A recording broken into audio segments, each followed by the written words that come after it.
இந்த காலப்பகுதியில் எல்லோரும் வந்து பார்த்தீங்களாக்க இருந்தால் சமூக வலைத்தளத்தோடும் சமூகம் ஒன்றாகி போயிருக்கக்கூடிய ஒரு காலகட்டம். மிக வேகமாக பயணித்து கொண்டிருக்கின்றோம். வருடமும் நாட்களும் எவ்வளோ வேகமாக போகுதோ அந்த அளவுக்கு தொழில்நுட்பத்தில் நாங்கள் வேகமாக பயணித்து கொண்டிருக்கின்றோம். எந்த அளவுக்கு வேகமாக பயணித்து கொண்டிருக்கோமோ அந்த அளவுக்கு அதிகமான நபர்கள் ஏமாற்றப்பட்டு கொண்டிருக்கின்றார்கள் இந்த பொதுவான சமூக வலைத்தளங்களால். அது தொடர்பான ஒரு கலந்துரையாடலாக, ஒரு விழிப்புணர்வு கலந்துரையாடலாக இன்றைய உரையாடல் அமைய போகிறது. இன்றைய தினம் எங்களோடு இணைந்து கொள்கின்றாங்க கணனி அவசர தயார் நிலை நிறுவனத்தினுடைய விசாரணை பிரிவு அதிகாரி மதிப்புக்குரிய டிலானி நடராஜன். வணக்கம். வணக்கம். எப்படி இருக்கீங்க? நல்லா இருக்கிறேன். இன்றைய தினம் உங்களோடு சந்திக்கிற போது நிறைய விடயங்கள் உரையாட இருக்குது. இந்த காலப்பகுதி நாங்கள் வெசாக் காலத்தில் நாங்கள் பயணித்து கொண்டிருக்கோம். இந்த வெசாக் காலத்தில் அப்படி பயணிக்கும் போது வெசாக் காலம் ஒரு புறமாக இருந்தாலும் உங்களுடைய துறையோடு ஒப்பிட்டு சம்மந்தப்படுத்தி பேசணுமாக இருந்தால் பரவலாக பேசப்பட்டது இந்த டேட்டா தன்சல். அதிலிருந்து ஆரம்பிக்கலாம். இந்த டேட்டா தன்சலால் உங்களுக்கு நிறைய முறைப்பாடுகள் கிடைக்கப்பெற்றிருக்கும். அதிகமாக எந்த பிரதேசத்தில் இல்லைன்னு சொன்னால் எவ்வாறான ஏமாற்றங்கள் இதில் இடம்பெற்றிருக்கு? அதாவது சமூக வலைத்தளங்களை பயன்படுத்துகிற எல்லாருமே இந்த டேட்டா தன்சல்ங்கிற ஒரு லிங்கை கண்டிப்பாக கண்டிருப்பாங்க. இதில் வந்து மோசடியாளர்கள் வந்து இந்த லிங்கை பயன்படுத்தி அதிகூடிய அளவிலான ஜிபி வழங்குவதாக, உதாரணமாக இந்த டேட்டா தன்சல் விசா காலத்து பகுதியில் இருக்கிற இந்த காலப்பகுதியில் 50 ஜிபி வரையிலான ஒரு பெரிய டேட்டா தருவதாக மக்களுக்கு வாக்கு கொடுக்குறாங்க. இப்ப மக்கள் என்ன செய்யறாங்கன்றா, அந்த ஃபேஸ்புக் பயனாளர்கள் அந்த லிங்கை வந்து கிளிக் பண்றாங்க. கிளிக் பண்ணின உடனே உங்களுக்கு வந்து சொல்றாங்க உங்களோட டீட்டெயில்ஸுகளை நீங்க தர வேணும்னு சொல்லிட்டு. இதை தாங்கள் என்ன செய்யறாங்கன்னா தங்களோட பெயர், ஐடென்டி கார்டு நம்பர் மற்றும் பேங்க் அக்கௌண்ட் நம்பர்ஸும் சில வேலைகளில் கேட்கலாம் முதல் இதுகள்லையே. அல்லது சில லிங்குகளில் வந்து கொஞ்சம் உங்களோட பர்சனல் டீட்டெயில்ஸுகளை எடுத்த பிறகுதான் உங்களோட வங்கி கணக்கு இலக்கங்கள் போன்றவை அவங்க கைப்பற்ற செய்கிறாங்க. இதன் பிறகு என்ன செய்யறாங்கன்னா உங்களோட ஃபோனுக்கு ஒரு ஓடிபி ஒன்று வருவதாக சொல்லுவாங்க. மக்களும் வந்து அதை வாசிக்காம அதிலே இருக்கும், இதை யாருக்கும் ஷேர் பண்ண வேண்டாம் என்று அதையும் மீறி அந்த கொடுத்துருவாங்க. ஏனென்றா தங்களுக்கு இந்த டேட்டா இலவசமா கிடைக்கிற இந்த டேட்டா பெற்றுக்கொள்வதற்காக. இதன் போது என்ன நடக்கிறதுன்றா உங்களோட வங்கி கணக்குகள் ஹேக்கர்ஸ்களினால் கைப்பற்றப்படும். இப்படி கைப்பற்றப்பட்ட ஹேக்கர்ஸ் என்ன செய்வாங்கன்னா உங்களோட வங்கி கணக்கில் இருக்கிற பணத்தை வந்து தங்களோட அக்கௌண்ட்களுக்கு டிரான்ஸ்ஃபர் பண்ணிக்கொள்வாங்க. அல்லது ஏதாவது ஒரு வெப்சைட்ல பயன்படுத்தி தேவையான பொருட்களை பெற்றுக்கொள்வாங்க. பிரபலமான பல நிறுவனங்கள் இருக்கு, டெலிவரி நிறுவனங்கள். அதனூடாக டெலிவரிகளை பெற்றுக்கொள்வாங்க. இந்த டெலிவரிகளை பெற்றுக்கொள்வதிலையுமே உதாரணமாக நாங்கள் ஒரு பொருளை ஆர்டர் பண்ணினா கண்டிப்பாக நமக்கு கால் பண்ணி கேட்பாங்க. கண்டிப்பாக வந்து உண்மையான அட்ரஸ்களை கொடுக்க மாட்டாங்க. நாங்கள் இன்வெஸ்டிகேஷன் செய்து கொண்டு போகும் பொழுது அந்த அவங்க கடைசியாக அந்த முகவரியை நாங்கள் தேடி போனோம்டா கண்டிப்பாக அந்த முகவரி வந்து போலியான முகவரி. ஸோ சம்மந்தமே இல்லாமல் யாராவது ஒரு அப்பாவி இதில் வந்து பாதிக்கப்படுவாங்க. ஆகையால் இந்த டேட்டா தன்சலில் இன்னொன்று செய்கிறாங்கண்டா ஒருவர் மட்டும் இல்லை, இந்த டேட்டா தன்சல் வந்து பல முகங்களில் நடைபெறுது. இன்னொரு முகம் என்னென்று சொன்னால் உங்களோட பர்சனல் தரவுகளை நாங்கள் ஏற்கனவே பல நாள் இதை பற்றி கதைச்சிருக்கிறோம். பிஐ, அதாவது உங்களோட பர்சனல் ஐடென்டிஃபிகேஷன் டீட்டெயில்ஸில் கலெக்ட் பண்ணிக்கொள்வாங்க. இப்பொழுது இதை கலெக்ட் பண்ணி பின்னாட்களில் ஏதாவது ஒரு போலியான தரவுகளை பெற்றுக்கொள்றதுக்காக உங்களோட ஒரிஜினல் ஐடென்டிட்டியை அவர்கள் பயன்படுத்துவாங்க.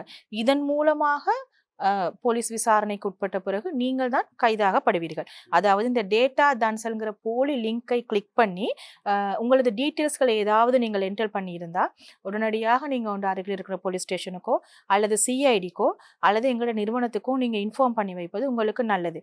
ஏனென்றால் இந்த தரவுகள் வந்து உங்களோட பர்சனல் ஐடென்டிஃபிகேஷன் டீட்டெயில்ஸ் வந்து உடனடியாக அவர்கள் வந்து பயன்படுத்த போவதில்லை.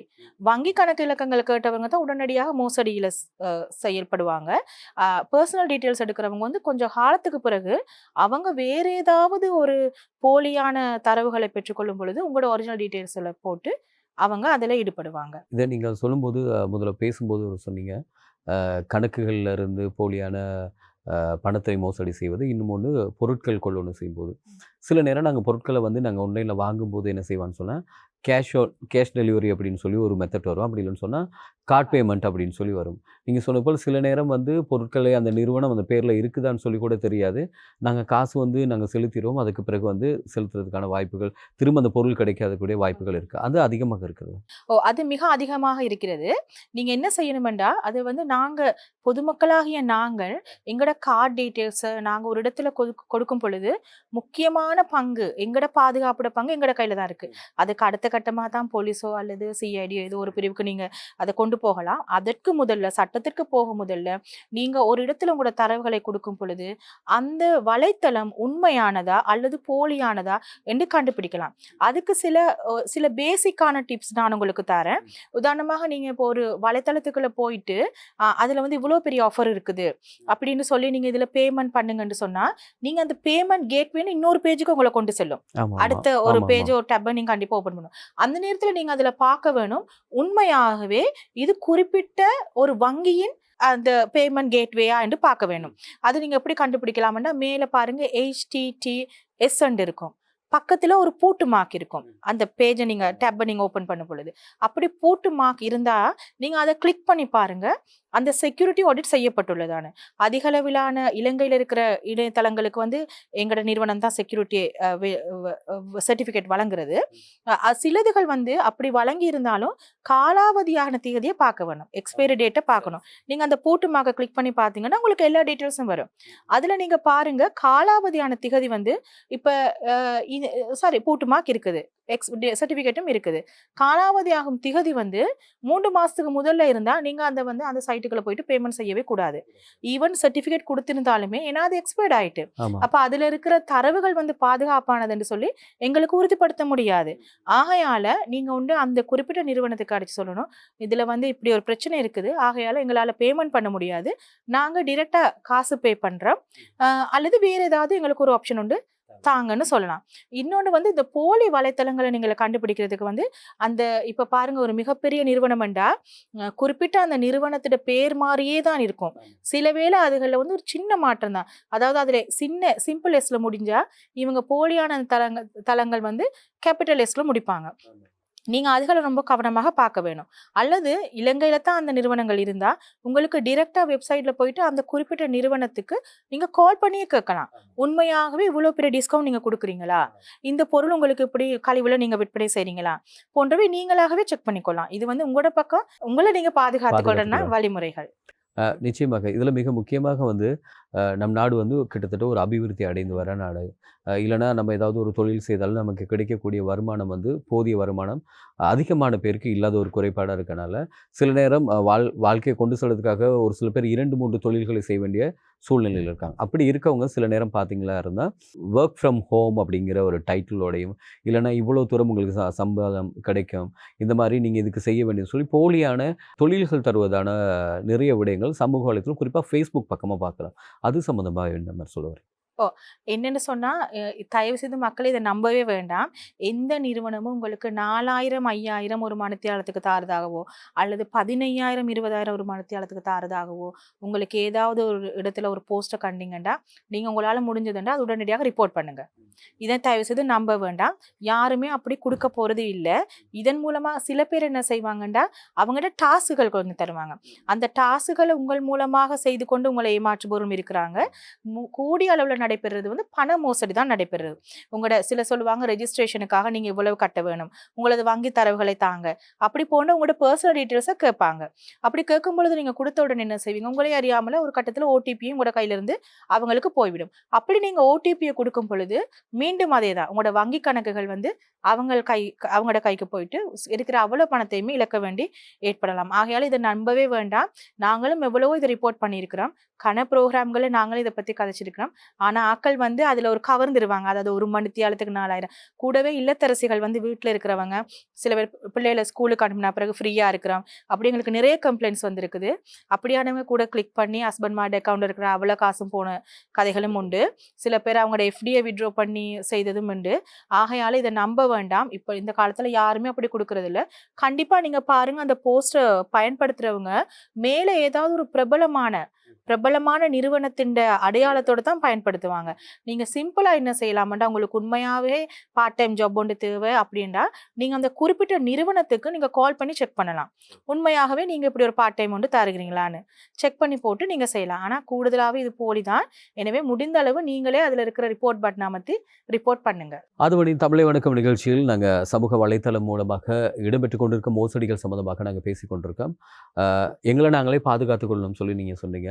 ஞாபகம் இருக்கு 2024 ஜனவரி மாத கால பகுதியில் இணைய பாதுகாப்பு சட்டம் வந்தது.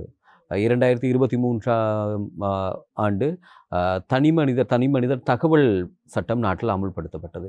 இந்த சட்டங்கள் இருக்கு. சட்டங்கள் மனிதர்கள் கடைப்பிடிக்கணும், மனிதர்களுக்காக செயல்பட இருக்கு.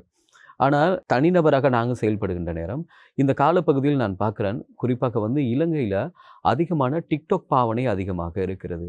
இந்த சட்டங்கள் ஒருபுறம் இருந்தாலும், டிக்டாக் பாவனையினூடாக நாங்க டிக்டாக்கினுடைய பார்வையாளர்கள்.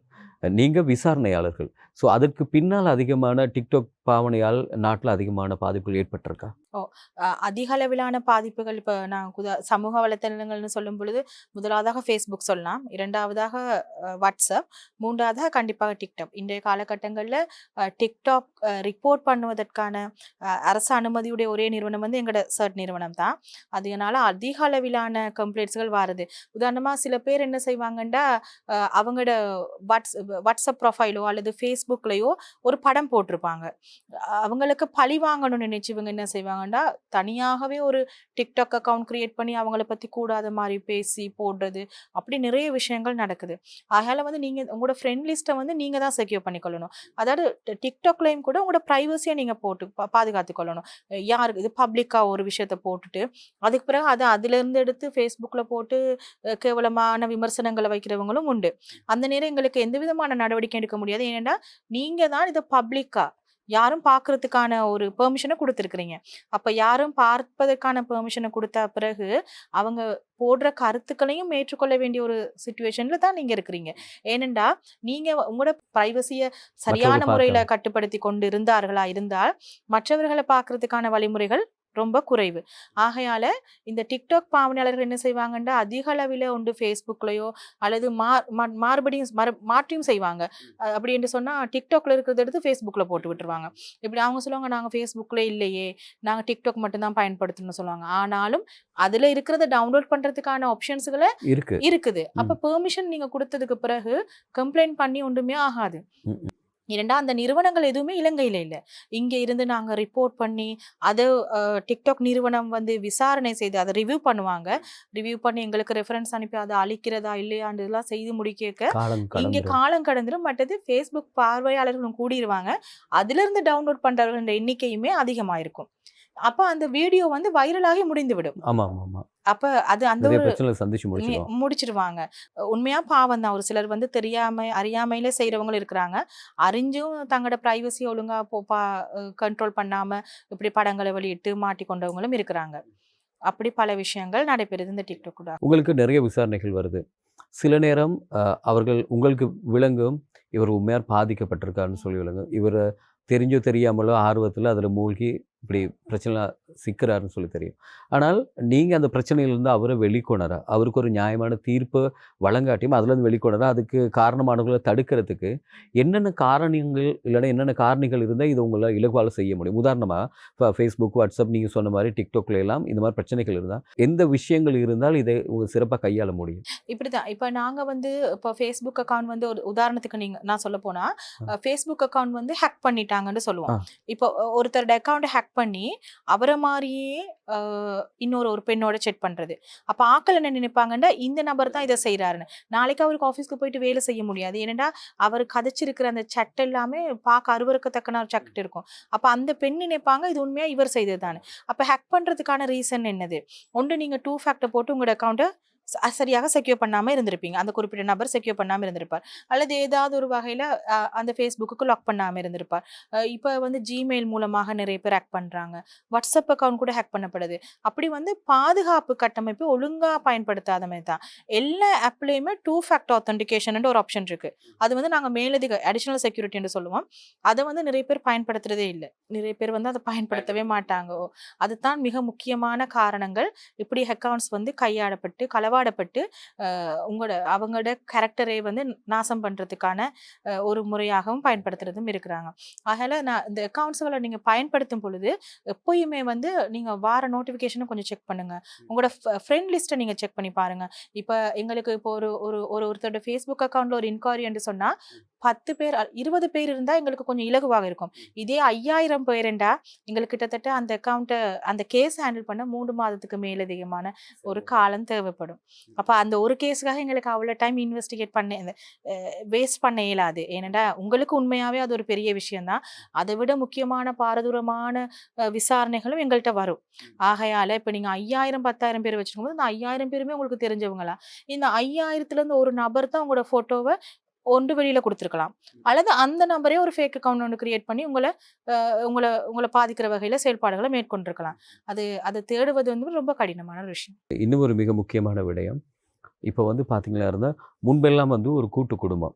கூட்டு குடும்பம்னு சொல்லும்போது, அ ஒரு ஒரு ஒரு பெண் வந்து வயதுக்கு வந்திருந்தாலும், அப்பா அந்த புறமா இருந்தா, நடுவுல அம்மா இருப்பாங்க. அதுக்கப்புறம் மகள் ஒரே அறையில தூங்கிய காலகட்டம் தான் இருக்கு. இப்ப மகள் வயதுக்கு வந்த பிறகு, அந்த வீடு வசதி இருந்தாலும், வசதி இல்லன்னா, அவ வயதுக்கு வந்த பொண்ணு அப்படின்னு சொல்லி, அவங்களுக்கான தனி அறைய வந்து இப்ப எல்லாருமே ஆயத்தப்படுத்திக் கொண்டிருக்காங்க. அது மாத்திரம் இல்லாம ஒரு தனியான ஒரு மொபைல் ஃபோனையும் வாங்கி குடுத்துடுறாங்க. இப்படியான இந்த மொபைல் ஃபோன் வாங்கி குடுத்து, இப்ப நிறைய குற்றச்சாட்டுகள் உங்களுக்கு வந்திருக்கும். நீங்க சொன்ன சமூக வலைதளம், Facebook, TikTok இதுல எல்லாம். அதிகமான முறைப்பாடு எந்த வயதுக்கு உட்பட்டவர்கள் இதில அதிகமாக பாதிக்கப்படுகின்றார்கள்? அதிகமான முறைப்பாடுகள் வந்து 13லிருந்து குழந்தைகள் என்று சொல்ற கேட்டகரிய பார்த்தோம்னா, 13லிருந்து 17 வயசுக்கு உட்பட்டவர்கள். ஏனென்றா இந்த காலகட்டத்தில இந்த கொரோனாட காலத்துக்கு பிறகு கண்டிப்பா Zoom ஆன்லைன் கிளாஸ்ங்கிறது எங்களோட கிளாஸ் வாழ்க்கையில வந்துச்சு. தடுக்க முடியாத ஒன்றா போயிட்டு. நாங்க விரும்பியோ, விரும்பாமலோ எங்களோட தள்ளப்பட்டோம். பிள்ளைகள வந்து அதுகளுக்கு குடுத்து பழக்கப்பட்டு நாங்க ஒரு நிலைமைக்கு தள்ளப்பட்டோம் நீங்க சொன்னது போல. இந்த நேரங்கள்ல வந்து நீங்க பெற்றோர் வந்து என்ன சொன்னீங்க, இந்த தனி அறைய குடுக்குறதுக்கு குடுத்துட்டு கம்ப்யூட்டரையுமோ அல்லது மொபைலையோ அந்த ரூமுக்குள்ள குடுத்து விடுறதோட, ஒரு பொதுவான இடத்துல உங்களோட வீட்டு வரவேற்பறையில உங்களோட பிள்ளைய வந்து பயன்படுத்த அனுமதிங்க.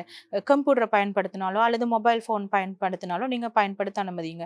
ஏன்டா ஒரு சில விஷயங்கள் இன்றைக்கு காலையிலயும் கூட நான் அந்த கேஸ இப்படி ஒரு ஹேண்டில் பண்ணிட்டு தான் வந்திருக்கிறேன். உங்களோட பிள்ளைகளையே நான் அதாவது எல்லா பிள்ளைகளையும் நான் குறை சொல்லல. ஒரு சில பிள்ளைகள் வந்து தங்களோட ஒரு வயதுக்கு மீறின செயல்பாடாக அது உங்களோட பேங்க் அக்கவுண்ட்ஸ்ல இருக்கிற பணங்கள கூட அந்த ஆப்புகள கிரியேட் பண்ணி ஏதோ டெலிவரி வாங்கியோ இப்படி பயன்படுத்துறதுக்கான சந்தர்ப்பங்கள் நிறைய இருக்குது. ம். ஆகையால நீங்க வந்து உங்களோட தொலைபேசிய குடுக்கும் பொழுது, பிள்ளைகள் தொலைபேசியில என்ன செய்றாங்க? அவங்க படிக்கிறாங்க அப்படின்னு நாங்க கிச்சன்லயோ அல்லது வேறு வேலைகள்ல ஈடுபடாம, உண்மையாவே பிள்ளை படிக்குதா? என்ன செய்யுது? தவிர வேற ஏதாவது ஒரு வெப்சைட்டுக்கு போய் பாக்குதா? நாங்க பேரண்ட் கண்ட்ரோல் பண்ணலாம். எல்லா டிவைஸ்லயுமே ஒரு ஆப்ஷன் இருக்குது. பேரண்டல் கண்ட்ரோலிங்ன்டு.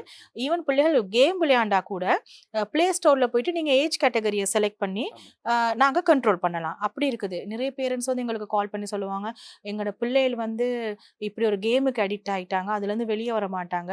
நீங்க அந்த ஆப்ப அன்இன்ஸ்டால் பண்ணுங்க" சொல்லுவாங்க. அல்லது நீங்க ஏன் அந்த ஆப்ப வந்து குடுக்குறீங்க? ஆக்சுவலா அது நாங்க இல்ல. இப்படிதான் இப்போ உங்களோட ஃபோன் உங்களோட கையில இருக்கும்பொழுது நான் இங்கிருந்து அத டெலீட் பண்ண இயலாது. அது சரி. நீங்க தான் கண்ட்ரோல் பண்ணி, உங்களோட பிள்ளைய கண்ட்ரோல் பண்ணி, நீங்க தான் டெலீட் பண்ணணும்.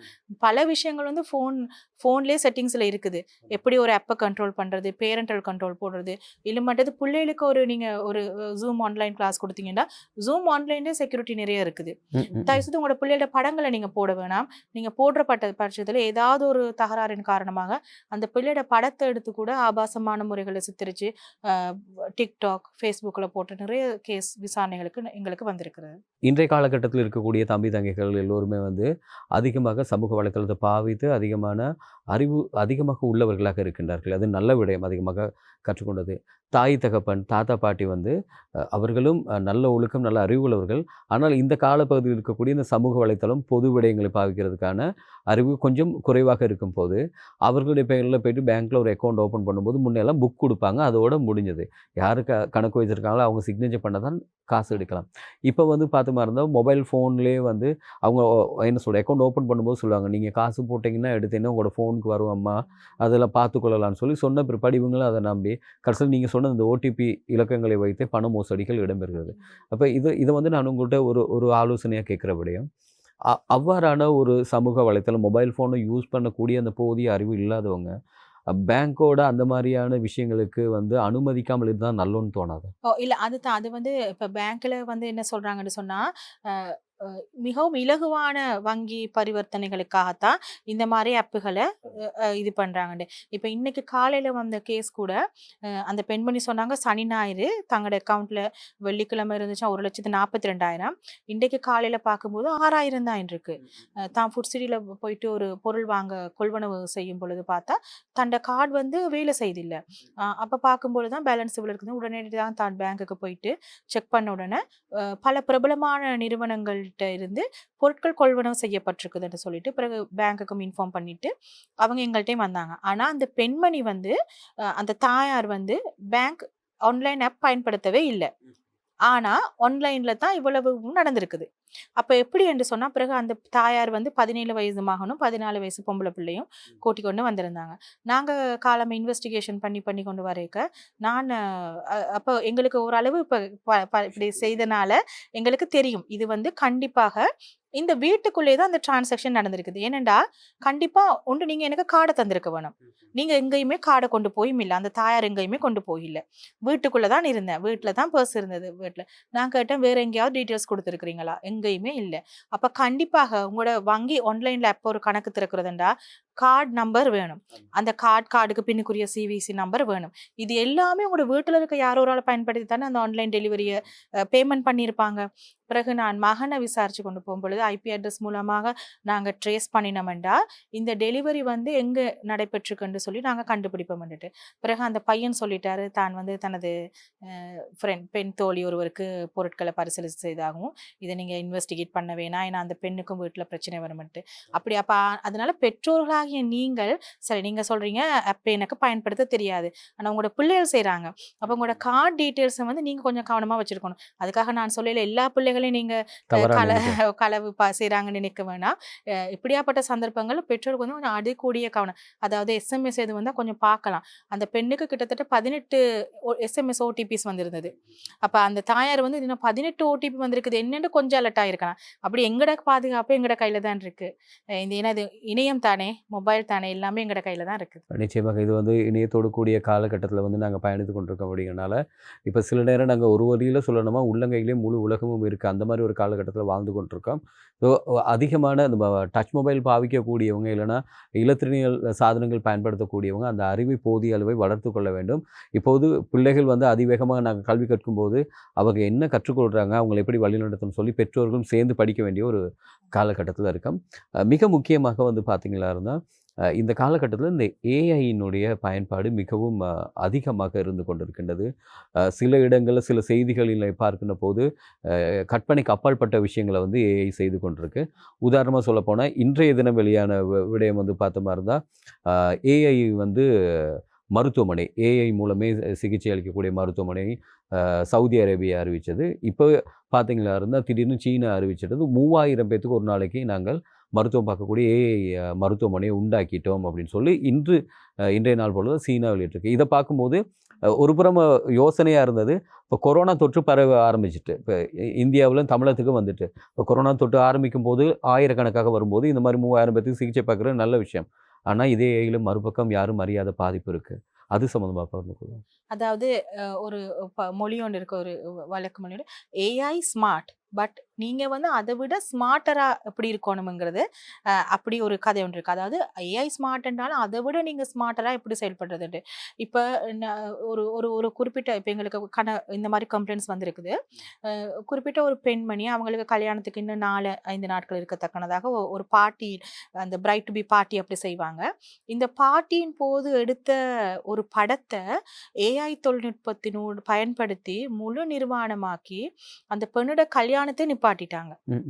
சரியா, அது வந்து அந்த ஆப்பை வந்து நாங்களுமே செய்து ட்ரை பண்ணி பார்த்தோம். கிட்டத்தட்ட 3 படங்கள் உங்களுக்கு ஃப்ரீயாக அந்த ஆப் அனுமதிக்குது.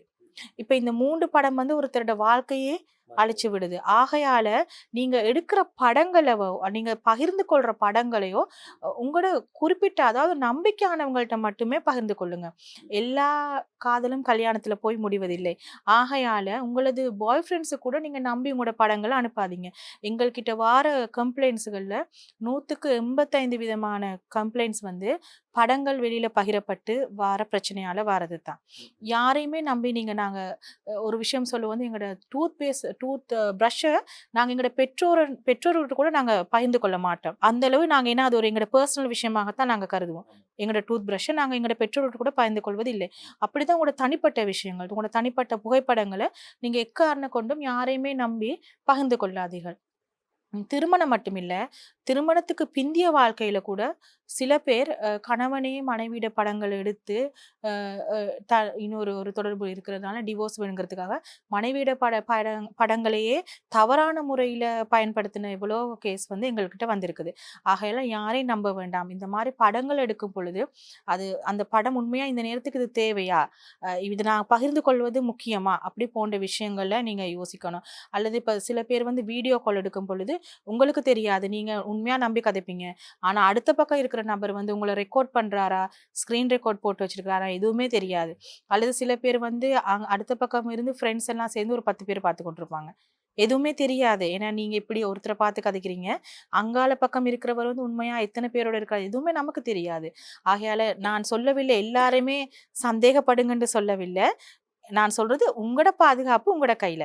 ஸோ நம்பிக்கையானவர்கள்ட்ட மட்டுமே பகிர்ந்து கொள்ளுங்க. மற்றது ஒரு படத்தையோ அல்லது ஏதாவது கருத்துக்களையோ நீங்க தெரிவிக்கும் பொழுது இது உண்மையாகவே இந்த நேரத்தில் இது அவசியமா போன்ற விஷயங்களை நீங்களாகவே உங்களோட பாதுகாப்பை நீங்க தான் உங்களோட பாதுகாப்பை நீங்க தான் செயற்படுத்திக் கொள்ள வேண்டும். ஆகையால இது அவசியமா இந்த நேரத்துக்கு என்று யோசிச்சு ஒரு முறைக்கு இருமுறை உங்களோட படங்களையோ அல்லது போஸ்டுகளையோ நீங்க பதிவிடுங்கள். பொதுவா வந்து எல்லாருமே வந்து சிக்கி தவிக்கிறது இலவசம் அப்படின்ன உடனே அதை நம்மள அறியாமலே நாங்கள் ஓடி அதில் மாட்டிக்கொள்கிறோம். அதுவும் சில நேரம் அந்த இலவசம் வந்து ஒன்று தொகை, இவ்வளோ பெரிய தொகை, இன்னொன்று விரைவாக கிடைக்கிது, இன்னும் ஒன்று கண்ணுக்கு கவர்ச்சியாக அதை நமக்கு காட்டுறாங்க. இது மூன்றும் சமூக வலைத்தளங்கள் நடக்குது. அதிகமாக வந்து பார்த்தீங்கன்னா இந்த நிறைய கிஃப்ட் இருக்குது, நீங்கள் இந்த மாதிரி செயல்படுத்துனீங்களா இருந்தால் உங்களுக்கு இந்த கிஃப்ட் டெம்பர் கிடைக்க போகுது, இவ்வளோ பரிசு கிடைக்க போகுது, இதெல்லாம் பேசிட்டு வருவாங்க. கடைசியில் சொல்லுவாங்க நீங்கள் இதை பெற்றுக்கொள்றதுக்காக ஒரு 1000 ரூபாய் கட்டுங்க, இல்லைனா 2000 ரூபாய் கட்டுங்க. இந்த மாதிரி மோசடிகள் வந்து அதிகமாக நண்பர்கள் சொல்லி கேள்விப்பட்டிருக்கேன். விசாரணை அதிகாரியாக இருக்க நீங்கள் சொல்லுங்கள் என்ன மாதிரி? அதாவது பிரபலமான நிறுவனங்களோட பெயர்களை பயன்படுத்தி என்ன செய்வாங்கன்னு சொன்னால், இந்த நிறுவனத்தின் அனிவர்சரிக்காக உங்களுக்கு இப்படி ஒரு கிஃப்ட் வவுச்சர் ஒன்று கொடுக்குறாங்க, கிஃப்ட் ஹேம்பர் கொடுக்குறாங்க, நீங்கள் என்ன செய்யுங்கன்னு சொன்னால் இதை 10 பேருக்கு ஷேர் பண்ணுங்க அப்படின்னு சொல்லுவாங்க அந்த லிங்க். அப்போ நாங்கள் என்ன செய்யறது, உண்மையாக நம்பி ஷேர் பண்ணுறது. அந்த 10 பேரும் இன்னும் ஒரு 10 பேருக்கு ஷேர் பண்ணுவாங்க. இது எல்லாமே உங்களுக்கே தெரியாம அந்த லிங்க்னு ஊடாக நீங்க ஒரு மெல்வேயா ஏதாவது ஒரு வைரஸ் சவுண்டு தான் நீங்க இன்னொருத்தருக்கு கடத்துறீங்க.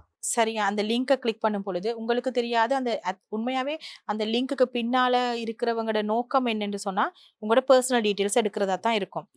அப்ப நீங்க என்ன செய்யலாம்னு சொன்னா குறிப்பிட்ட அந்த நிறுவனம் வந்து ஒரு லிங்க் ஷேர் பண்ணும் பொழுது நீங்க மெனக்கட்டு கால் பண்ண தேவையில்லை, நீங்க ஷேர் பண்றதை நிறுத்திடுங்க.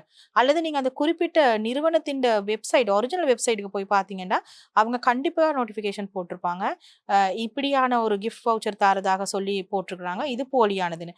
உதாரணமாக சொல்ல போனா நீங்க இப்ப கூட போயிட்டு பார்க்கலாம், இலங்கை தபால் நிலையத்துடைய இணையதளத்துக்கு போய் பாருங்க. மேலாகவே சிவப்பு நிறத்துல ஹைலைட் பண்ணியிருப்பாங்க எங்களோட பேரை போஸ்டல் சார்ஜஸ் சொல்லி. நான் அதை உங்களுக்கு ஒரு உதாரணமாகவே சொல்றேன். உதாரணமா நீங்க உண்மையிலே ஏதாவது ஒரு வெப்சைட்ல வந்து ஒரு பொருளை பெற்றிருப்பீங்க, ஆர்டர் பண்ணியிருப்பீங்க, அப்படியும் இருக்கலாம். சொல்லுங்க, யூனிவர்சிட்டில இருந்து உங்களோட சர்டிஃபிகேட் ஒன்று வர இருக்குது, அப்படி ஏதாவது ஒரு விஷயத்துக்கு உங்களுக்கான ஒரு சேவை ஒன்று உங்களை நோக்கி வர இருக்கு, ஒரு டெலிவரி ஒன்று உங்களை வர நோக்கி இருக்கு. இதுக்கிடையில இந்த ஹேக்கர்ஸ் என்ன செய்றாங்கன்னா உங்களோட டீட்டெயில்ஸ் இருக்கு தானே, ஏதோ ஒரு வகையில ஏதோ ஒரு இடத்துல வெளியில லீக் ஆகி தான் இருக்குது இப்போ உங்களோட டீட்டெயில்ஸ்.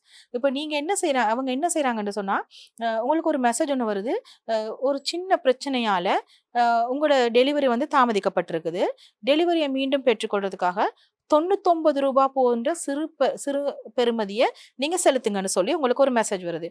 இதை நான் நினைக்கிறேன் இலங்கையில் இருக்கிற 175% இந்த மெசேஜ் பார்க்காம இருந்திருக்க மாட்டாங்க, கண்டிப்பா இப்படி போனுக்கு வந்திருக்கும்.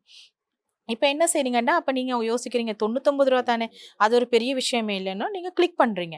கிளிக் பண்ணோன்னா ஒரு போலியான ஒரு பேமெண்ட் கேட்வேக்கு உங்களை கொண்டு போகுது.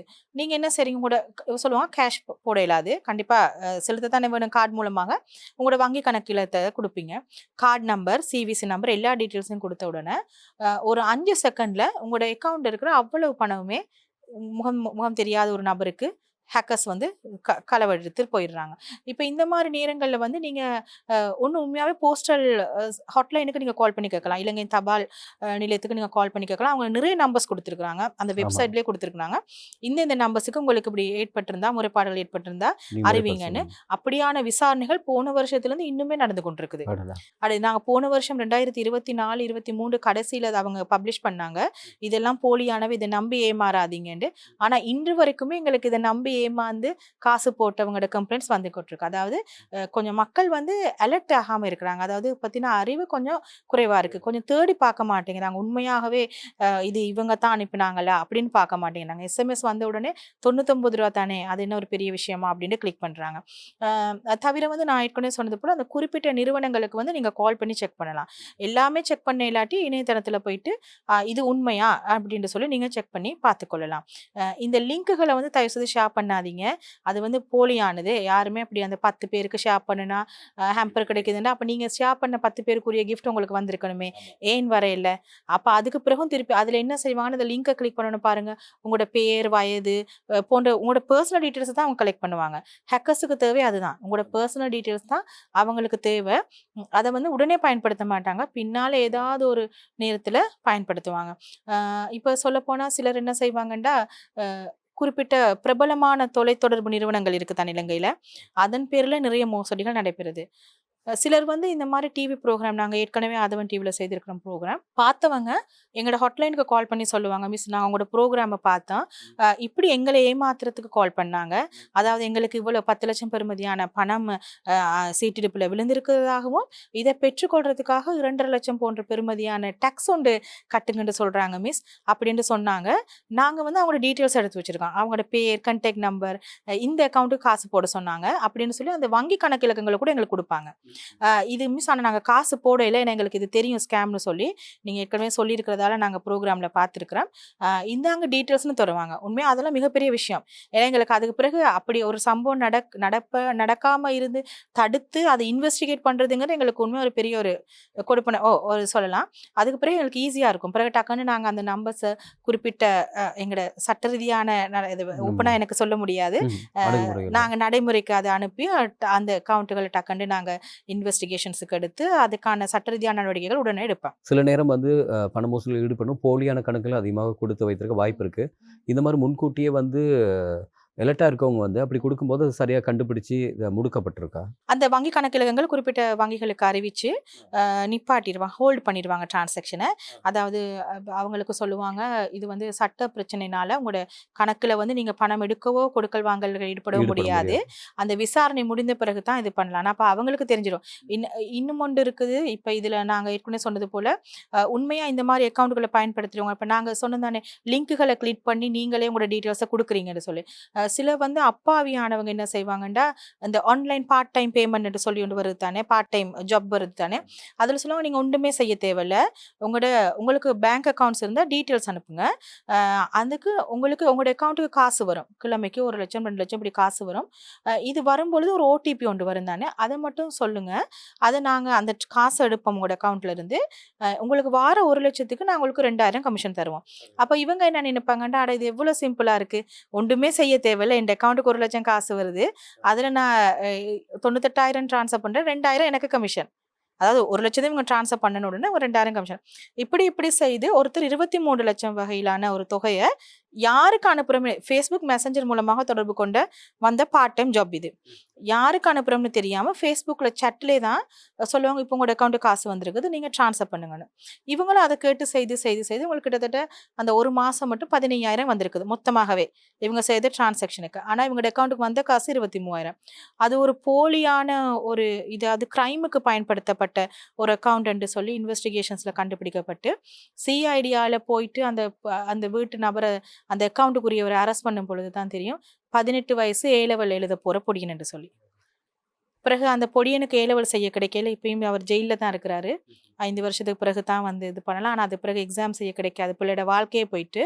அப்போ அந்த பிள்ளையை நாங்கள் இன்வெஸ்டிகேட் பண்ணும்போது கேட்டேன், ஏன் நீங்கள் இப்படி செய்தீங்கன்னு சொல்ல, அந்த பிள்ளை சொல்லிச்சு, எனக்கு நான் இப்போ ஏ-லெவல் கிளாஸ் போய்கிட்டு இருக்கும்போது பஸ் ஸ்டாண்டில் சந்திச்ச ஒரு நபர் தான் எனக்கு இப்படி சொன்னார். ஃபேஸ்புக் ஃபேக் அக்கௌண்ட் ஒன்று ஓப்பன் பண்ணி. நான் அவரை இதுக்கு முத கண்டதே இல்லை. அவர் கதைச்ச விஷயம் என்னன்னு சொன்னால், நீங்கள் இவ்வளோ தூரம் கிளாஸுக்கு வாரீங்க, அம்மா அப்பா பாவம், நான் அவனுக்கு செலவுக்கு இப்படி 2000 போல் ஒரு அமௌண்ட் தரேன் அப்படின்னோடனே, நீ அம்மா அப்பாவுக்கு சொல்ல தேவையில்ல, ஒரு செலவும் இல்லை, உங்கள் அக்கௌண்ட்டுக்கு வர காசை நீ ட்ரான்ஸ்ஃபர் பண்ணணும், இவ்வளவு தான் அப்படின்னு சொல்லி அந்த அக்கௌண்ட் அந்த ஃபேஸ்புக் அக்கௌண்ட்டில் ரிக்வஸ்ட் ஒன்று அனுப்பி அக்செப்ட் பண்ண சொல்லியிருக்கிறாரு. இந்த பிள்ளையும் தெரியாமல் செய்துட்டு 15,000 காசு வந்திருக்குது. ஆனா அவர் 23 லட்சம் போன்ற பெறுமதியான ஒரு பெரிய தொகையை களவாடல் செய்துட்டு கடைசியா இந்த குழந்தை இந்த பள்ளிக்கு போற இந்த சிறுவன் மாட்டுப்பட்டுட்டாரு. தாய் தகப்பன் வந்து எவ்வளோ அழுதாங்க. பிள்ளைய A-level டெஸ்ட் எழுதுறதுக்கு விடுங்கன்னு சொல்லி இல்லைன்னு சொல்லி இப்போ பிள்ளை வந்து சிறையில் அடைக்கப்பட்டிருக்குது. மற்றவர்களுக்கு உதவி செய்கிறோம் அப்படிங்கிறது ஒரு புறம் இருக்கு. சில நேரம் எல்லாமே இந்த இலவசமா கிடைக்குது. எதுவுமே கஷ்டப்படாம கிடைக்குது அப்படின்னு சொல்லும்போது அதிகமாக எடுத்துக்கொள்றாங்க. இந்த காலப்பகுதியில இந்த வெசாக் தன்சலை தவிர்த்து மேலதிகமான நிறைய முறைப்பாடுகள் வந்தது. கிட்டத்தட்ட இப்போ இன்றைக்கு புதன்கிழமை வரைக்கும் எங்களுக்கு ஒரு 60 கம்ப்ளைண்ட்ஸ் மாதிரி வந்திருக்குது. அதாவது வெசாக்கில் வந்து கூட நீங்கள் எல்லா இடமும் பார்த்துருப்பீங்க, ஐஸ்கிரீம் தன்சல் கேள்விப்படாமல் இருக்கவே மாட்டீங்க. இலங்கையில் கொழும்புல பிரபலமான ஒரு நிறுவனமும் இந்த ஐஸ்கிரீம் தன்சலுக்கு ஏற்பாடு செய்திருக்கு. அவங்களுக்கு வந்து அதுக்கு முதல்ல ஃபேஸ்புக்கில் வந்து நிறைய ஆஃபர், அதாவது வெசாக் தன்சல் கொடுப்பதற்காக ஐஸ்கிரீம் தேவையெண்டா பிரபலமான ஒரு நிறுவனத்தின் பெயரை பயன்படுத்தி, இவர்களோட ஐஸ்கிரீம் டீலர்ஸ் நாங்கள் தான், உங்களுக்கு வேணுமெண்டா டிஸ்கவுண்ட் தொகையாக இவ்வளவு பெற்றுக்கொள்ளலாம், மொத்த தொகை 8 லட்சம் போன்ற ஒரு தொகை, 3 லட்சம் போன்ற ஒரு தொகையை நீங்கள் செலுத்தினா உங்களுக்கு ரிசர்வ் பண்ணி வைப்போம்னு சொல்லிட்டாங்க. மிகுதியை வந்து நாங்கள் டெலிவரி பண்ணிட்டு மிச்சம் 5 லட்சத்தையும் வாங்குறோம்னு சொல்லி இந்த மிக பிரபலமான நிறுவனமும் அதை நம்பி அவங்களுக்கு டெபாசிட் பண்ணிட்டுது. வெசாக் அன்றைக்கு காலமாக கால் பண்ண ஆன்சர் பண்ண இல்லை. ஈவினிங் 4:30-5 மணிக்கு தான் அவங்களோட தன்சல் உண்மையாகவே அவங்க செய்ய இருந்தாங்க. அதுக்கு பிறகு தான் அவங்க தெரிஞ்சது இது ஒரு மோசடியாளர்கிட்ட மாட்டுப்பட்டுட்டோம்னு சொல்லிட்டு அவர் வந்து ஃபோனையும் ஆஃப் பண்ணிட்டாரு. இப்படி ஒரு பிரபலமான நிறுவனமே இந்த மாதிரி ஒரு ஸ்கேமுக்கு மாட்டுப்பட்டிருக்கு. இந்த வெசாக் காலகட்டத்தில் ஐஸ்கிரீம் தன்சல் வந்து நாங்கள் கேள்விப்பட்டிருக்கோம். அதை பயன்படுத்திய நிறைய மோசடியாளர்கள் வந்து அந்த கொடுக்கிறவங்களையே வந்து தடுத்துட்டு இருக்கிறாங்க. அதாவது நல்ல நோக்கத்துல தான் அவங்க ஐஸ்கிரீம் தன்சல் செய்திருப்பாங்க, அவங்களுக்கு புண்ணியம் கிடைக்க ஏதோ ஒரு இது இருக்கு, அதையே தடுத்து அவங்களோட ஃபுல்லா அவங்களோட இதே மாற்றி விட்டவங்களும் இருக்கிறாங்க. அப்படி அந்த கேசஸும் நாங்கள் இன்வெஸ்டிகேட் பண்றோம். ஆனா அந்த அக்கௌண்ட்டுகள் எல்லாமே அந்த ஆன்லைன் மூலமாகத்தான் திறக்கப்பட்டிருக்குது. அப்ப ஆகையால் அவங்களுடைய அதை க்ளோஸ் பண்ணிடுவாங்க. உரிமையாளர்களையும் கண்டுபிடிக்க முடியாது அந்த அக்கௌண்ட்டுகளுக்குள்ள உரிமையாளர்களே. அதான் பிரச்சனை. ஏன்னா ஸ்கேமர்ஸ் வந்து எங்களை விட சரி புத்திசாலியாகத்தான் வேலைகளை செய்வாங்க. ஒரு நாட்டை எடுத்துக்கொண்டால் இல்லைன்னா ஒரு நிறுவனத்தை எடுத்தால் வேலை செய்கிற இதில் வறுமை கோட்டில் இருக்க ஒரு நிலையினர், அதிகமான பண வசதி படைத்தவர்கள், இந்த இரண்டுக்கும் இல்லாமல் நடுநிலையில் ஒரு நிலையினர் இருப்பாங்க. நினைக்கிறேன் இந்த மோசடிகள் அதிகமாக மாட்டுப்பட்டிருக்கவங்க அவ்வாறானவங்களா? உண்மையான கதை அதுதான். ஏன்னா அதாவது அவங்க வந்து இல்லைங்கிறத காட்டிக்கொள்ளவும் கூடாது. அதிகமாக பணம் தேவை, இல்லாட்டி ஒன்று சம்பாதிக்கணும்னு நினைப்பாங்க. அவங்க தான் அதிகமாக எல்லாத்தையும் நம்பிக்கொண்டு அதிகமான சூழலில் மாட்டிக்கொள்கிற மாதிரி நான் கேள்விப்பட்டிருக்கேன். அது உண்மையா? உண்மை. நீங்க சொல்றது உண்மைதான். அதாவது அவங்கள வந்து அந்த சமூக வலைத்தளங்கள் வந்து அந்த நிறைய இது அதை கண்ணை கவர்ற விஷயங்களை காட்டுது. ஒன்று டிஸ்கவுண்ட்ன்னு சொல்லுது, அல்லது ஹேம்பர் வவுச்சர்ஸ், அல்லது இந்த இந்த மாதிரி ஃப்ரீ கிடைக்குது இப்படி, அல்லது பார்ட் டைம் ஜாப்ஸ்ன்னு சொல்லி ஒரு பெரிய அமௌண்ட் வருமானம் உங்களுக்கு கிடைக்குது. இப்படி போன்ற பல விஷயங்கள்ல வந்து இந்த நடுத்தர மக்களை வந்து மாட்டி விடுறாங்க. அப்ப அவங்கள்ட்ட இருக்கிற அந்த கொஞ்சம் பெருமதியான காசுமே இழந்து கடைசியில் ஒன்றும் இல்லாத போல ஒரு நிலைமைக்கு தள்ளப்படுறாங்க. அந்த நடுத்தர இருக்க மக்கள் தான். சில நேரம் மொபைல் ஃபோனில் அப்படி செட்டிங் இருக்கா? அப்படி இல்லைன்னு சொன்னால் நாங்கள் ஏதேனும் ஒரு வலைத்தளத்தை ஊடுருவி பார்க்குற நேரமாக நான் என்னுடைய மொபைல் ஃபோனில் எந்த விஷயத்த அதிகமாக ஆழமாக நான் தேடிக்கொண்டே இருக்கணும், இல்லைனா எந்த விடயம் சம்மந்தமாக குறிப்பிட்ட ஏதேனும் ஒரு நபரிடம் நான் கோலில் பேசி கொண்டிருக்கணும், தேடாட்டியும் அதிகமாக சில நேரம் சொல்லுவாங்க, நான் எந்த விஷயத்தை என்னுடைய நண்பன்கிட்ட என்னுடைய தாயிடம் எனக்கு விருப்பப்பட்டவங்கள்ட்ட பேசுகிறேனோ அந்த விஷயம் பேசின பிறகு அது சார்ந்த விளம்பரங்கள் என்னோடய ஃபேஸ்புக்கில் அதிகமாக முன்னாடி வருது அப்படின்னு சொல்லி, இது அப்படியா இருந்தால் அவதானிக்கப்படுதா? கண்டிப்பாக அவதானிக்கப்படுது. உதாரணம் ஒன்று சொல்கிறேன். இப்போ நாங்கள் கூகுள் மேப் பயன்படுத்தாதவர்கள் இருக்கவே மாட்டோம். ஏதாவது ஒரு இடத்துக்கு போக கூகுள் மேப் பயன்படுத்துகிறோம். அந்த இடத்துல டிராஃபிக் கண்டு எப்படி தெரியும் எங்களுக்கு?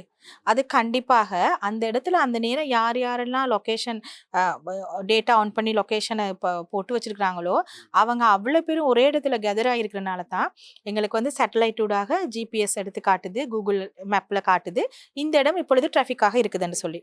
அப்போ நாங்கள் போகிற வார இடங்கள் கூட உங்களுக்கு மானிட்டர் பண்ணப்படுது. அதே போல தான் அது ஏன் நாங்க அப்படின்னு சொன்னா, நாங்க விரும்பி குடுக்கலையே.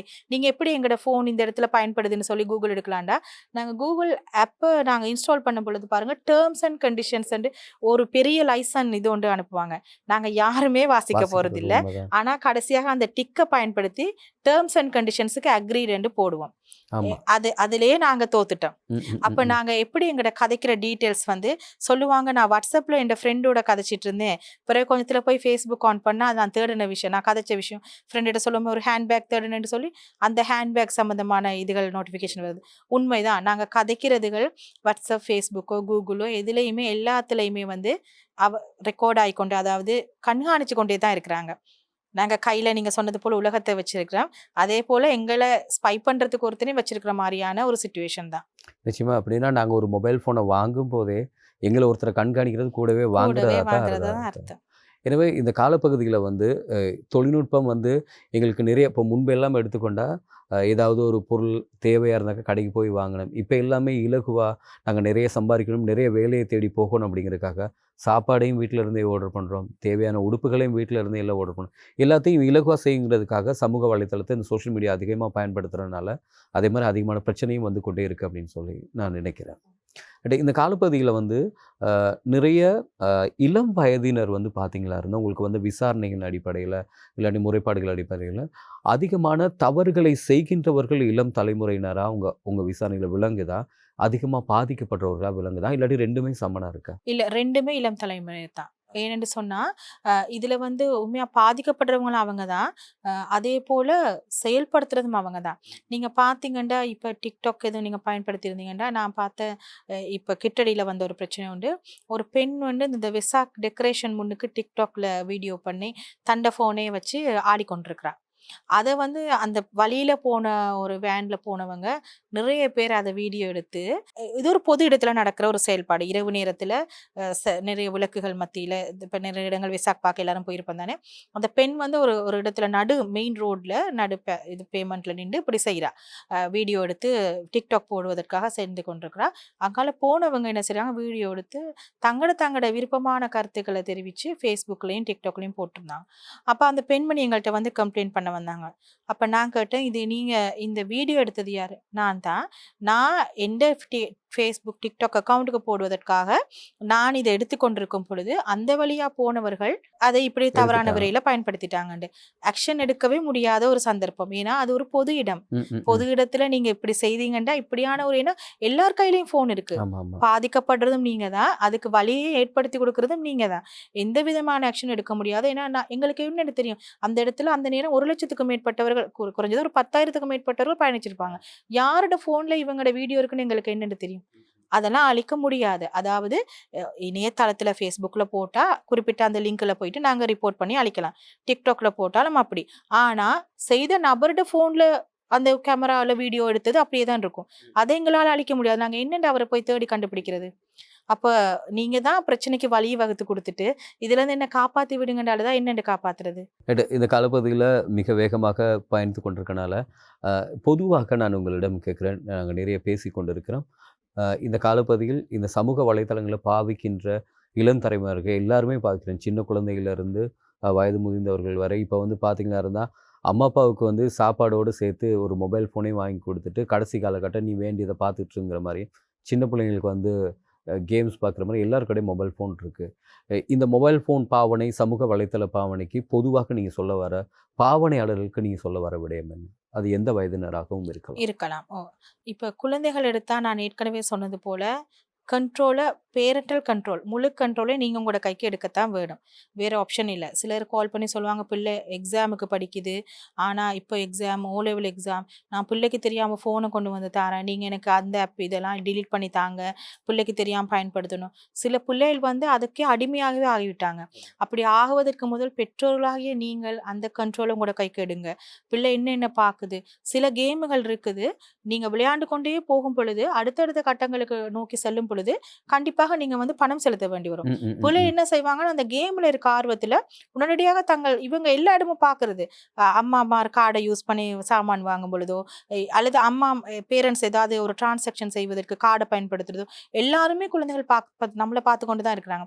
இவங்க என்ன செய்றாங்க, உடனே அந்த கார்டு எடுத்து அந்த டீட்டெயில்ஸ போட்டு இது பண்றாங்க. ஆனா எங்களோட சிறு வயதுல நாங்க அப்படி ஒரு இதுல இல்ல, வாழல. இல்ல. ஏன்னா எங்களுக்கு இவ்வளவு மொபைல் ஃபெசிலிட்டி இல்ல. பட் இந்த காலத்துல ரொம்ப கஷ்டம்.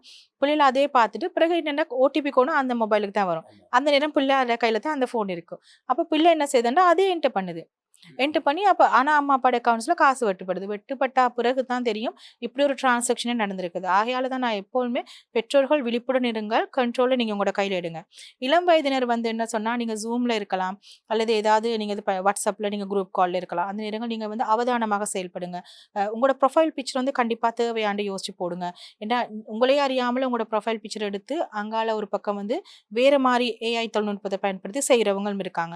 அதனால நீங்க வந்து அது குறிப்பிட்ட எந்த காலங்கள்ல செய்வாங்கன்னா, எங்களுக்கு இளம் வயதினரோட கம்ப்ளைண்ட்ஸ் கூட வார நேரம் வந்து ஓ லெவல், ஏ லெவல் எக்ஸாமுக்கு 2 நாட்களுக்கு முதல்ல. அதாவது நல்லா படிக்கிற ஒரு மாணவனையோ, மாணவியவோ அதுல இருந்து அந்த பிள்ளையோட மன நிம்மதிய சீர்குலைக்கிறதுக்கான செயல்பாடுகள தான் கருதுறோம். இந்த ஏ லெவல், ஓ லெவல் கட்டங்கள்ல வந்து இந்த படங்கள் வந்து சிலதுகள் இருக்கும். 2 வருஷத்துக்கு முதல்ல எடுத்த படமாவும் இருக்கலாம். ஆனா, அந்த எக்ஸாம்க்கு 2 நாளைக்கு முதல்ல அந்த பிள்ளையோட மன நிம்மதிய குலைக்க, பிள்ளையோட அது சிந்தனையவே குலைச்சு விடுறதுக்காக, பழிவாங்க நோக்கத்திற்காக அந்த நேரம் பயன்படுத்தி பிள்ளைய பத்தி கூடாத மாரி போடுவாங்க. நிறைய பேரண்ட்ஸ் எடுத்து அழுதுருக்கிறாங்க. மிஸ் இது வந்து எந்த Facebookல இருந்த படம், மிஸ் இது எந்த WhatsAppல இருந்த படம். த இது வந்து இப்போ உங்களுக்கு இப்படியான வெளியில பிரச்சனைகள் இருக்குதுன்னு தெரிஞ்சா, தயவு செய்து பிள்ளையோட படங்கள நீங்க போடாதீங்க. அப்படி சொல்றேன். ஆனா சிலது வந்து நாங்களே எங்களோட பிள்ளையோட எல்லாருக்கும் ஒரு ஆசை இருக்கும். நீங்க அப்படி போட்டீங்களா இருந்தாலுமே கூட, பகிர்ந்திருந்தாலுமே கூட, பிரைவசிய சரியாக செக்யூர் பண்ணிக்கொள்ளுங்க. 5000 நண்பர்களுமே வந்து உங்களோட பிள்ளையோட படத்த பார்க்க தேவையில்ல. உண்மையாவே நீங்க செலக்ட் பண்ணிக்கொள்ளலாம். ஈவன் நாங்க ஒரு WhatsAppல ஸ்டேட்டஸ் போட்டா கூட, யார் யாருக்கு அத பகிர்ந்து கொள்ளணும்னு நாங்க செலக்ட் பண்ணலாம். அப்ப எங்களுக்கு நம்பிக்கையானவங்களோட மட்டுமே நாங்க பகிர்ந்து கொள்ளலாம். அப்ப அதான் பிள்ளைகளுக்கு சொல்றேன்னு சொன்னா, இளம் வயதினருக்கு படங்கள பகிரும் பொழுது மிகவும் கவனமான முறையில பயன்படுத்துங்க. இன்னும் வந்து இப்ப நாங்க ஃபோன வந்து ஒரு ஃபோன் ஷாப்புக்கு செய்ய குடுக்குறோம். நாங்க அன்லாக் பண்ணிட்டு தான் குடுப்போம் ஃபோன. அந்த நேரத்துல வந்து நீங்க பக்கத்திலே உங்களுக்கு நம்பிக்கையானவங்கன்னா நீங்க குடுத்துட்டு வரலாம். ஆனா அந்த நேரத்துல அது எத்தன பேர் டேட்டா கேபிள பயன்படுத்தி அத அவங்களோட லேப்புக்கோ, கம்ப்யூட்டருக்கோ ட்ரான்ஸ்ஃபர் பண்ணிட்டாங்கன்னு எங்களுக்கு தெரியாது. மேபி அந்த நபர் நம்பிக்கையானவா இருந்தாலும், வேற யாராவது வந்து செய்திருந்தாலும் கூட, சில பேருடைய பெர்சனல் படங்கள் வந்து இப்படி வெளியில வந்திருக்க சந்தர்ப்பங்களும் உண்டு. பிறகு அந்த கம்யூனிகேஷன்ல இருக்கிறவங்க கால் பண்ணி பிளாக்மெயில் பண்ணிரும் இருப்பாங்க. இந்த படங்கள் எங்கள்ட்ட இருக்குது. இத வெளியில விடக்கூடாதுன்னா, நீ அந்த பெண்ண கூப்பிடுவாங்க. அல்லது எவ்வளவாவது காசு கேட்பாங்க. இப்படியான விஷயங்கள் இருக்குது. ஆகையால கவனமாக, மிகவும் கவனமான முறையில கையாளணும். இளம் வயதினர்கள் வந்து இந்த மாரி ஸ்கேம் லிங்க்குகள கிளிக் பண்ணாம, சின்னவங்களுமே கிளிக் பண்ணிருவாங்க. ஆகையால பிள்ளைகளுக்கு சொல்லிக் குடுங்க. இத தவிர இந்த Zoomல படிக்கிறத தவிர வேற எதுவும் வந்தா கொண்டு வந்து அம்மா, அப்பாட்ட ஃபோன காட்டுங்க. உங்களுக்கு இது தெரியாது. இத கொஞ்சம் பிள்ளைகளுக்கு விளக்கப்படுத்தலாம். ஏன்னா, இப்ப இருக்க பிள்ளைகள் வந்து சரியான ஸ்மார்ட். எங்கள விட ஸ்மார்ட். அதுபோல பெரியவர்களும் அப்படிதான். நிறைய வந்து இந்த 50, 55 வயசு கடந்தவங்க வந்து தனிமையா இருக்கிற காலப்பகுதியில வந்து என்ன செய்வாங்கன்னா, கொஞ்சம் ஃபோனுக்கு கொஞ்சம் கூட ப இது அடிமையா இருக்கிறாங்க. அவங்க வந்து இந்த மாரி தான் லிங்க்ஸ்கள கிளிக் பண்ணாதீங்க. எங்களுக்கு வந்து நிறைய கேஸஸ்கள்ல இப்படியும் வந்திருக்குது. 50, 55 வயதை கடந்தவர்களுக்கு ஓய்வூதிய பணம் வரும். அந்த ஓய்வூதிய பணத்தையே பயன்படுத்தி வேறொருத்தர் எடுத்து கொண்டிருக்கிறாரு. சிலர் வந்து அவங்களோட இபிஎஃப் ஃபண்டையே எஃப்டி போட்டு வச்சிருப்பாங்க. அந்த ஃபண்டையே ஆன்லைன் ஆப் மூடாக ட்ரான்ஸ்ஃபர் பண்ணி வேறொருத்தவங்களுக்கு தங்களுக்கு மோசடியாளர்கள் கைப்பற்றுவாங்க. ஆகையால மிகவும் அவதானமாக செயல்பட வேண்டிய காலகட்டம் இது. தமிழை வணக்கம் நிகழ்ச்சியில இன்றைய தினம் நிறைய விடயங்கள நாங்க பேசினோம். இப்ப இத பார்த்து கொண்டிருப்பவங்களுக்கு மிகப்பெரிய ஒரு ஆர்வம், தேவைப்பாடு இருக்கும். உங்கள எப்படி தொடர்பு கொள்ளணும்னு சொல்லுங்க. எங்கள தொடர்பு கொள்றதா இருந்தா, நீங்க பிஎம்எஸ்சிஹெச்ல இருக்கிற இலங்கை கணனி அவசர தயார் நிலை குழுவுக்கு வரலாம். நாங்க பிளாக் நம்பர் 4ல இருக்கிறோம். அல்லது இப்ப தூர இருந்து வரவங்க வந்து வர தேவையில்ல. எங்களுக்கு ஃபோன் பண்ணலாம். 1001 இது காலம் 9 மணிலேருந்து இரவு 8 மணி வரைக்கும் வேலையில இருக்கும். கால் பண்ணலாம். தமிழ் மொழியில் தான் பேச வேணும்னு சொன்னா, நாங்க அதுக்கும் அரேஞ்ச் பண்ணி தந்திருக்கிறோம். நீங்க கால் பண்ணிட்டு நம்பர குடுத்தீங்கன்னா, தமிழ் மொழியில யாராவது ஒருத்தர் உங்களோட உரையாடுவாங்க. அல்லது மின்னஞ்சல் முகவரி இருக்கு. கண்டிப்பாக நாங்க இன்வெஸ்டிகேஷன் செய்றது எல்லாமே மின்னஞ்சல் முகவரியூடாக தான். report@cert .gov.lk இந்த மின்னஞ்சல் முகவரிக்கு கண்டிப்பாக நீங்கள் உங்களோட விஷயங்களை எங்களுக்கு ஷேர் பண்ணணும், பிரச்சனைகளை. பயப்பட தேவையில்லை, இது வெளியில் எங்கேயும் போகாது. உங்களோட பர்சனல் தனிப்பட்ட விஷயங்கள். சில பேர் கேட்பாங்க, அம்மா அப்பாவுக்கு தெரியாமல் எனக்கு இந்த பிரச்சனை தீர்த்தாங்கன்னு. நீங்கள் பயப்படாமல் எங்களோட ஹாட்லைனுக்கு அறிவித்து உங்களோட பிரச்சனையை சொல்லி தீர்வுகளை காணலாம், இணையம் தொடர்பான பிரச்சனைகள். நிச்சயமாக இன்றைய தினம் ஆதவனின் தமிழை வணக்கம் நிகழ்ச்சி அதிதிகள் பகுதி உங்கள் எல்லோருக்கும் ஒரு பயனுள்ள நிகழ்ச்சியாக இருந்திருக்கும் அப்படின்னு சொல்லி நாங்களும் நம்புகிறோம். காரணம் இன்றைய தினம் கணனி அவசர தயார் நிலை நிறுவனத்தினுடைய விசாரணை பிரிவு அதிகாரி டிலானி நடராஜ் எங்களோடு இணைந்து நிறைய விடயங்களை பகிர்ந்திருந்தார். ரொம்ப நன்றி எங்களோடு இணைந்து கொள்ளுங்கள்.